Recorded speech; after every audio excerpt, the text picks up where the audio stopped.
तो दोस्तों देखिए, पिछले 2 दिनों में हम लोगों ने फ्रांस को लेकर 2 बार डिस्कशन किया।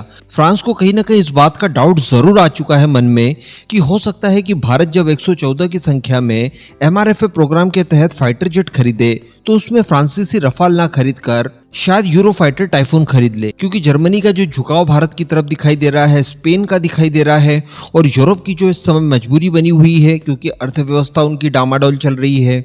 इसके अलावा P-75I की डील भी स्पेन और जर्मनी के साथ चुकी होनी है, दोनों में से किसी एक के साथ। तो इन सब चीजों को देखते हुए उसके मन में इनसिक्योरिटी जरूर आई होगी, क्योंकि भारत ने एक्चुअली वो नैरेटिव चेंज कर दिया है जिसके तहत पहले कहा जाता था कि MRFA मतलब Rafale fighter jet. Rafale fighter jet के अलावा दुनिया का अन्य कोई भी फाइटर जेट भारतीय वायुसेना खरीदना ही नहीं चाहती, और शायद वास्तविकता भी यही हो। लेकिन भारत ने जो नैरेटिव चेंज किया है वो काबिले तारीफ है।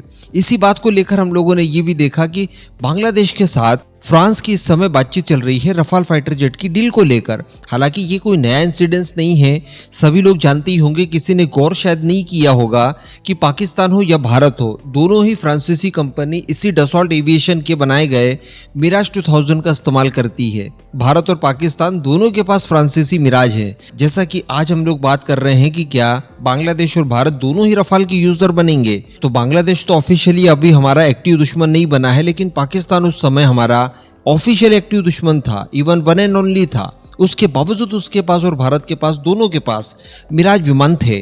तो खैर वो जो कुछ भी चीजें घटित हुई हो उसको अलग रखते हुए यहाँ पर फ्रांस की तरफ से एक्चुअली फ्रांसीसी कंपनी साफरान की तरफ से, साफरान वही जो कि इंजनों का निर्माण करती है, रफाल के इंजन भी उसी ने बनाए हैं, उसने भारत की GTRE के सामने ऑफिशियल ऑफर पेश कर दिया है। जी हाँ, अब ये जो ऑफिशियल ऑफर पेश किया है तो ये तो प्राथमिकताएं हैं, जहां पर भी हम लोग डील को लेकर बातचीत करेंगे और जिसे डील जमेगी वो हमें इसी तरह की ऑफर देगा, उसमें कोई दो मत नहीं है। लेकिन यहाँ पर जो प्रावधान रखे गए हैं वो सुनने लायक हैं। सबसे पहले तो फ्रांसीसी साफरान की तरफ से ये कहा गया है कि देखिए, भारत के तमिलनाडु के चेन्नई में जो इंजीनियरिंग संबंधित स्किल बढ़ती जा रही है, उसी स्किल का फायदा हम लोग इस नए इंजन के निर्माण के लिए करने जा रहे हैं, जिसके लिए सबसे ज्यादा जरूरी ये होगा कि नए इंजन के डेवलपमेंट के लिए, स्पेशली रिसर्च एंड डेवलपमेंट के लिए ज्यादातर और महत्वपूर्ण काम भारत के अंदर ही होंगे। यानी फैसिलिटी जो भारत के अंदर तैयार होगी, जहां पर इंजन को लेकर रिसर्च एंड डेवलपमेंट किए जाएंगे, वो भारत की जमीन पर ही होगा। तो रिसर्च एंड डेवलपमेंट ही किसी भी वेपन को या किसी भी टेक्नोलॉजी को तैयार करने के लिए सबसे पहला और सबसे महत्वपूर्ण भाग होता है। तो वो लोग भारत के साथ ही करने के लिए भारत के अंदर तैयार हैं। तो ये नहीं कहा जा सकता कि रिसर्च एंड डेवलपमेंट के सारा का सारा डेटा उनका पुराने अनुभव के आधार पर भारत आ जाएगा, पूरा ब्लूप्रिंट आ जाएगा और उसके बाद केवल मैन्युफैक्चरिंग की जाएगी। अगर रिसर्च एंड डेवलपमेंट की स्टेज से किया जाता है तो ये भारत के लिए बहुत महत्वपूर्ण होगा। इसके बाद वो जरूरी चीज जो कि हमें चाहिए, यानी 100% टेक्नोलॉजी ट्रांसफर। जैसा कि हम लोग जानते हैं कि अमेरिका द्वारा भारत को बीच में रोकने के लिए 80% टेक्नोलॉजी दी है, 20% क्रूशियल टेक्नोलॉजी अपने पास रोके रखी है, लेकिन यहाँ पर 100% टेक्नोलॉजी ये लोग हमें देने के लिए तैयार हैं। अब इसके बाद के पॉइंट सुनिए, आंख बंद करके डील साइन करने का मन करेगा, क्योंकि बताया ये जा रहा है कि फ्रांस द्वारा शुरुआत में ही इस बात को ऑफिशियल कर दिया गया है और भारत को आश्वासन दिया गया है कि इंजन निर्माण के लिए भी जितनी भी चीजों की आवश्यकता है और जितनी भी मैक्सिमम से मैक्सिमम घटक भारत प्रोवाइड करवा सकता है, तो वो चीजें भारतीय ही इस्तेमाल की जाएंगी। अल्टीमेटली जितनी भी सप्लाई चेन की व्यवस्था है उसका नियंत्रण पूरा का पूरा वो लोग भारत के हाथों में देंगे।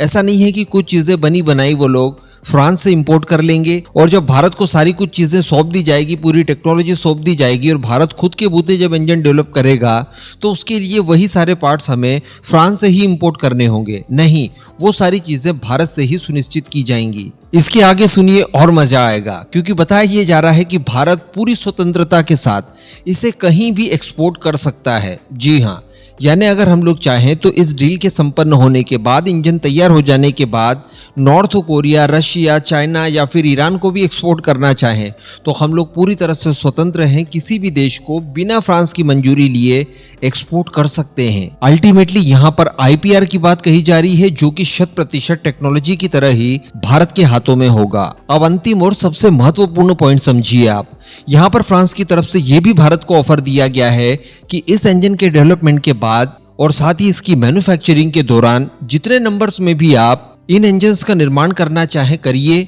उसकी किसी भी तरह से रॉयल्टी में हमें साझेदारी नहीं चाहिए होगी। यानी वो लोग वन टाइम पेमेंट लेंगे जो टेक्नोलॉजी के बदले ली जाएगी, समथिंग 5 से लेकर 6 बिलियन डॉलर्स के आसपास की कॉस्ट पड़ेगी। तो उसके अलावा ये किसी भी तरह की अन्य रॉयल्टी आपके द्वारा बनाए गए इंजन में नहीं लेंगे। जी हाँ, ऐसा खैर जरूर हो सकता है कि कोई उपकरण आपको लगता है कि यार खुद डेवलप करके फिर इंजन में इस्तेमाल करेंगे तो वो थोड़ा महंगा पड़ेगा, इससे अच्छा ये है कि हम लोग फ्रांस से बना बनाया ले लें।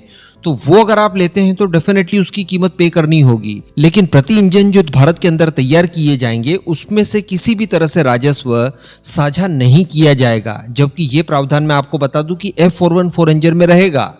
अमेरिका द्वारा जो इंजन की टेक्नोलॉजी हमें दी जा रही है और उसको जो मैन्युफैक्चर भारत के अंदर किया जाएगा, उसमें प्रत्येक इंजन में जो भी राजस्व तैयार होता है उस राजस्व में अमेरिका की जनरल इलेक्ट्रिक भी पार्टिसिपेट करेगी और अपना हक मांगेगी।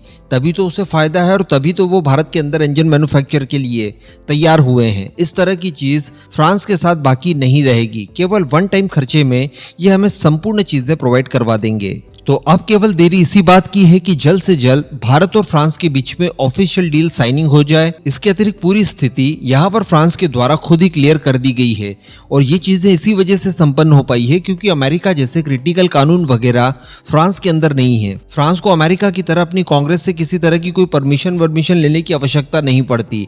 इस वजह से वहां की कंपनियां स्वतंत्र होती है इस तरह की डील करने के लिए। चूंकि अमेरिका में कई सारे फिल्टर्स लगे हुए हैं बीच में, इसी वजह से वहां की कंपनियां इस तरह की डील्स अपनी खुद की सोच समझ के साथ नहीं कर सकती। अगर कर सकती तो डेफिनेटली अभी तक जनरल इलेक्ट्रिक भारत के साथ कब की इंजन निर्माण का कार्य शुरू कर चुकी होती। तो ये सारी चीजें देखने सुनने के लिए मिली है और ये मेरे ख्याल से इसी वजह से किया जा रहा है ताकि फ्रांस MRFA की डील अपने हाथों में सुरक्षित रखना चाहता है।